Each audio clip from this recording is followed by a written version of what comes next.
Oh, it's been a while since I got a hold of my knife.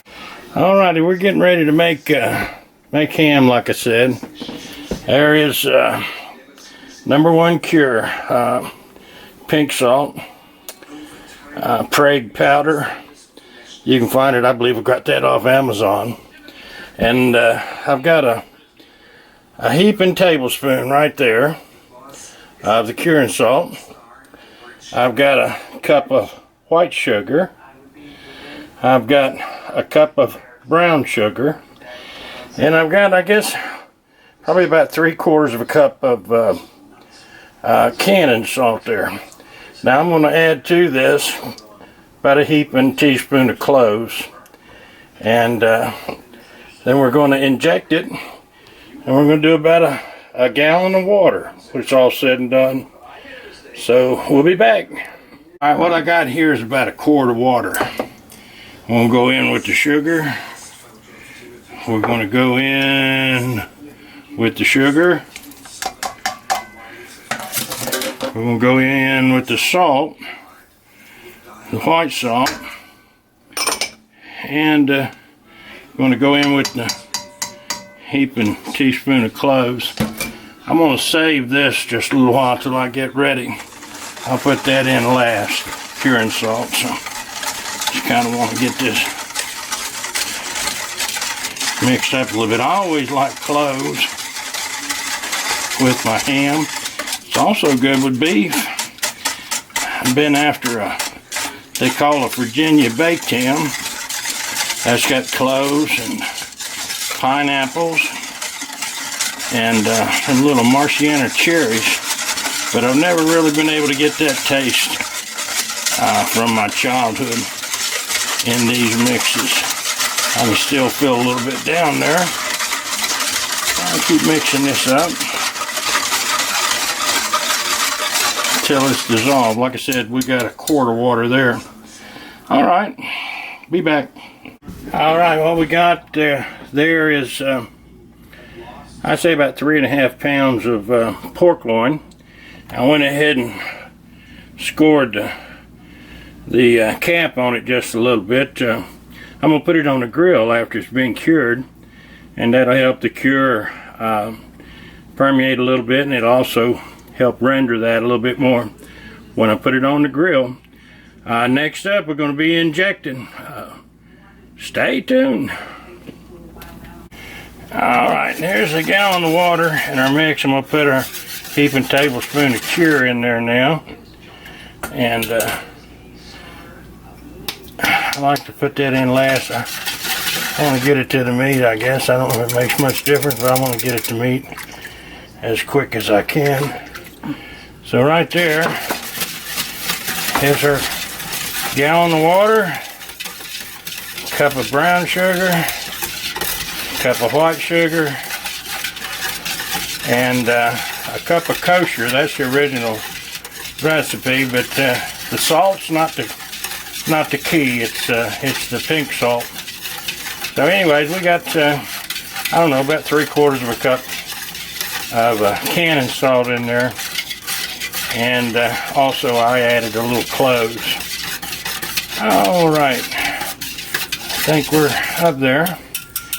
Alright, now what we're going to do, we're going to inject this, and that's going to make it cure a lot faster. It'll actually cure overnight. If, back on that and get me right here. If you get it injected, good enough. So there's the weapon of choice.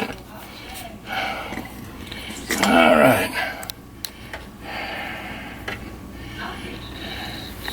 There's a feller on the internet. I think he's the German butcher. And he's the one that got me on this injection. And actually curing ham this way. But his instructions is you can't get too much in there. You can only get too little.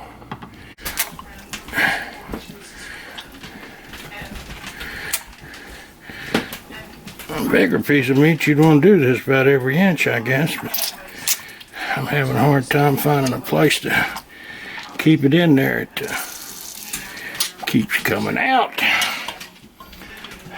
But we're doing what we can here. So, about every inch. And you can feel it swell up. As long as it's swelling, I'm going to give it to it.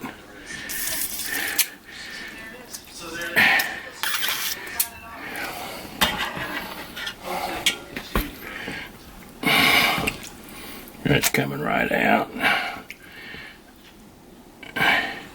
That's swelling it. That swelled it a little bit.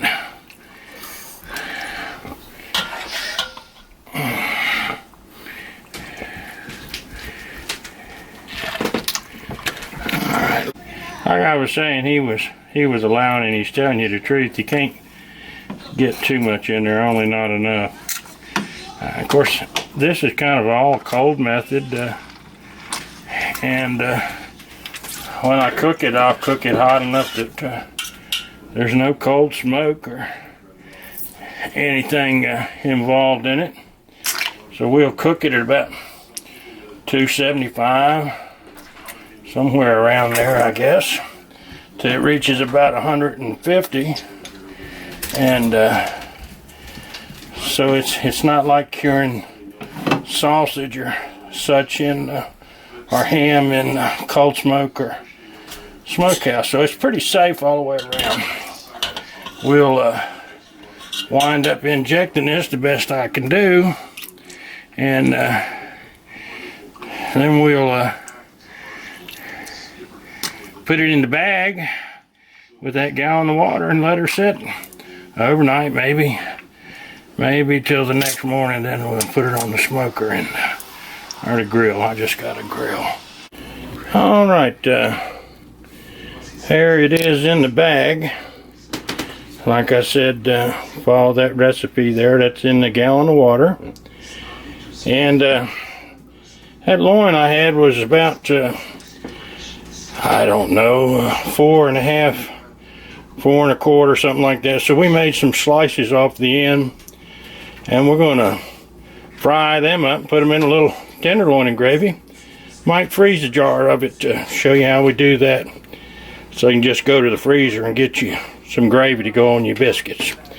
Anyways, I guess that'll do it for here. We'll see this when it comes out. I think the rule of thumb is about 1 inch of meat equals 24 hours. That is, if it ain't injected. Yeah, it was about 4 inches, so would have had to set in the brine about 4 days, not being injected. So, all right, Jimmy out. Okay, kind of wanted to show you what I had here. It's probably been about 40 hours. I wanted to put it on yesterday, but it just didn't work out that way. This is our piece of pork loin. I'm going to pour it off the brine here and rinse it off a little bit, and we'll be right back. I'll show you what it looks like. Alright, we rinsed it off there, right out of the brine. Just run it under some cold water to rinse it. You can see the cloves. That's what that black is. That's some cloves I put in there, and you can see the color has changed quite a bit here. And I'm going to grab a cutting board here real quick and cut a slice here. I guess we'll have a little bit of fried ham this morning for breakfast, and maybe cutting a little off of it to show you a little bit more about the texture.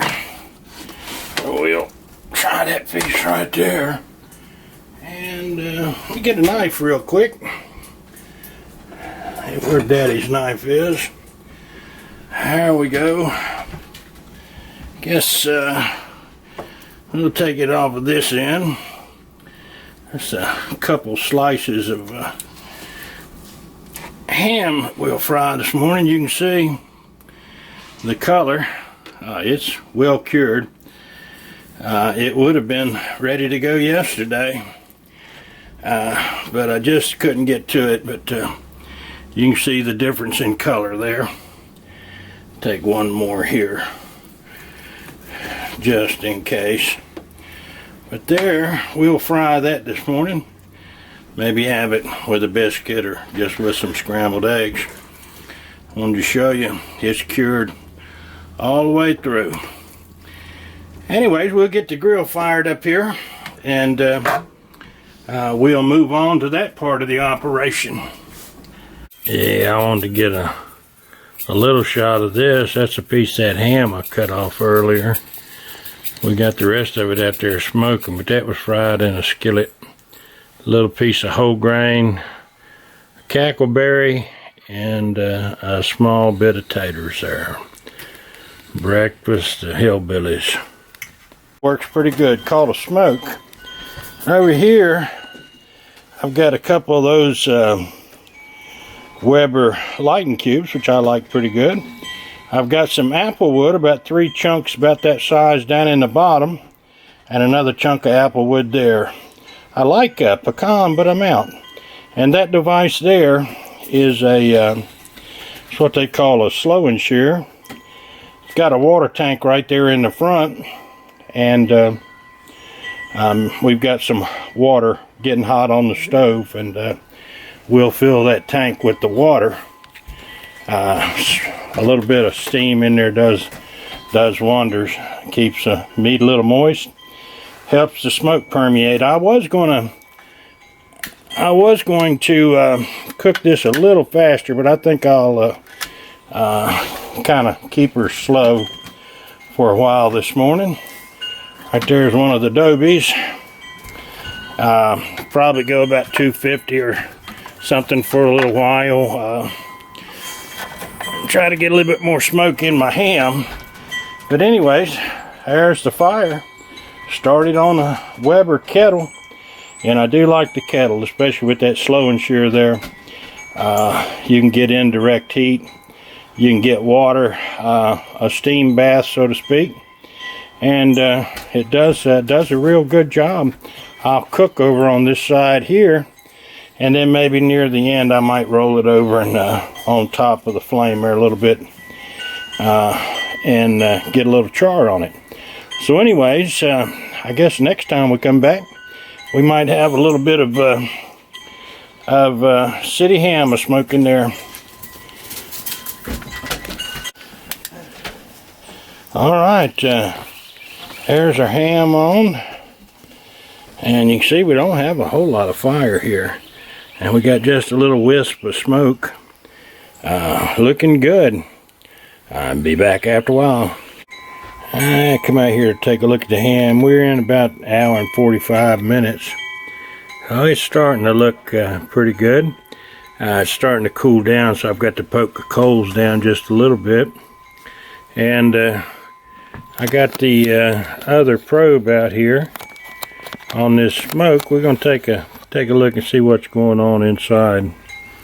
So well, let's just get right in here. Try to get in the center of it. It'll be the top one. We're looking at about 135, about 20 more degrees we'll be there. Let's see right here.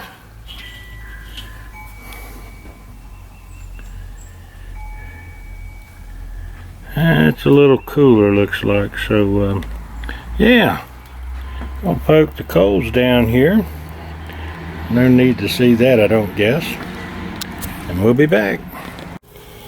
Yeah. Let's see here. We kind of hit the stall. We're actually about 4 hours in, and we're about 137 degrees. About less than 10 to go. I'm gonna come out here and poke down the charcoal. See, we've only burnt, I don't know, about half of it. Been cooking over 4 hours.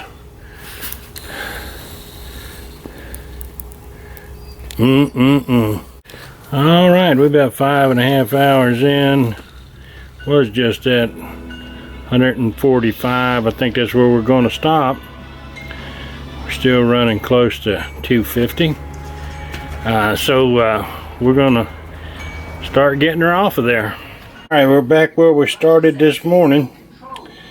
And we're going to take a little bit of aluminum foil here and cover this up and let it rest for a little while.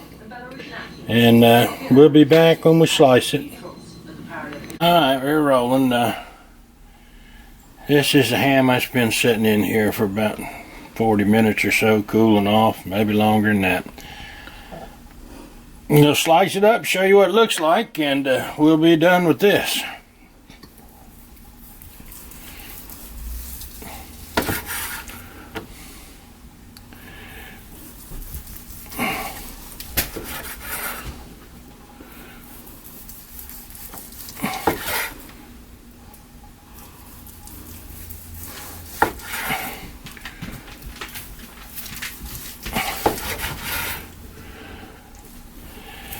What do you think about that? Looks good.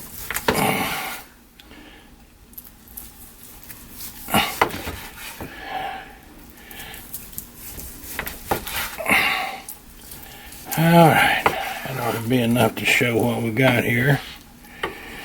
You can look at the moisture coming out of it.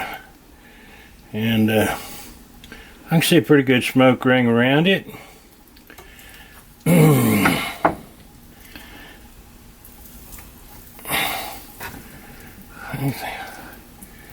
Pretty good looking ham.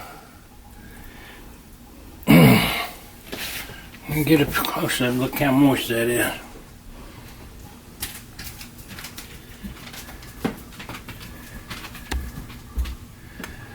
Alright, I want to do this, I can't help it.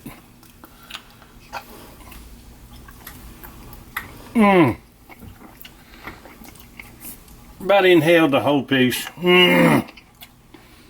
Golly bum. Well, where's my bite? Oh my goodness. What's the verdict? That's good. That's a lot better than Smithfield, ain't it? That's real good. Alright. Smoke's perfect. Thank you all.